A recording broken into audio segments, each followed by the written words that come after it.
അവിടെ വന്നിരുന്ന ഓരോരുത്തരും ആ ഒരു അനുഭവം പങ്കിട്ടിട്ടാണ്. അപ്പോൾ അത് ഓരോന്നും നമ്മൾ ആ പരമ്പരയോട് പറഞ്ഞാൽ നിങ്ങളുടെ നിഷ്ഠയനുസരിച്ച് ചെയ്യുക.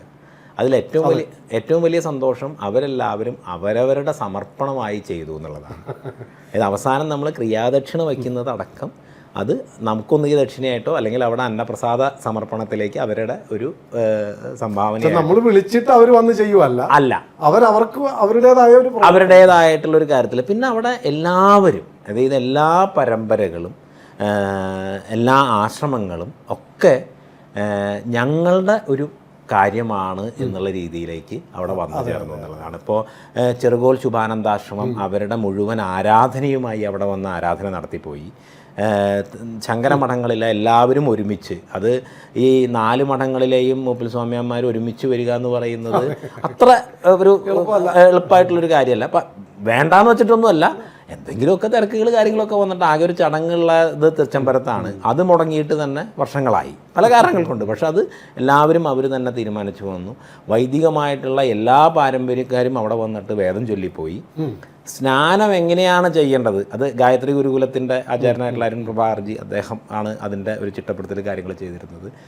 എന്ത് സങ്കല്പത്തോടുകൂടി എങ്ങനെ സ്നാനം ചെയ്യണം, അത് 500 പേരൊക്കെ ആയിട്ട് സ്നാനം തുടങ്ങുന്നത് അവസാന ദിവസം ഒക്കെ ആകുമ്പോഴേക്കും 30,000 പേര് 35,000 പേരാണ് രാവിലെ ആ സ്നാനത്തിന് വരുന്നത്.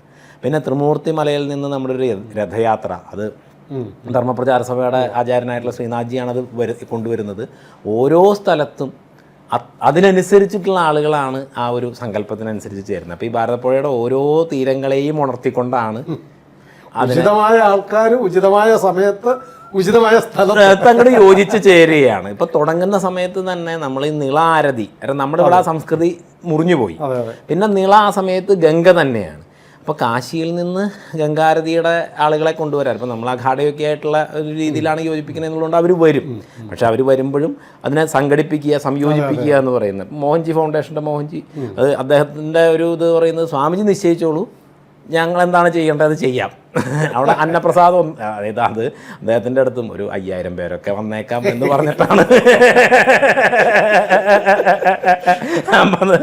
പാചകം ചെയ്യാൻ വന്ന പഴയടം അവസാനം ഉറക്കം പോലും ഇല്ലാതെ ആ ദിവസങ്ങളിൽ അവസാനം 1,00,000-ലധികം ആളുകൾക്ക് മോഹൻജിയുടെ തന്നെ അമ്മു കെയർ ഫൗണ്ടേഷൻ്റെ ഭാഗത്തുനിന്ന് മാത്രം. പിന്നെ നമ്മൾ ഇപ്പുറത്ത് ഊട്ടുപുരയൊക്കെ ആയിട്ട് നമ്മൾ അന്നദാനം അതിൻ്റെ ഇത് കാര്യങ്ങൾ ചെയ്തിരുന്നു.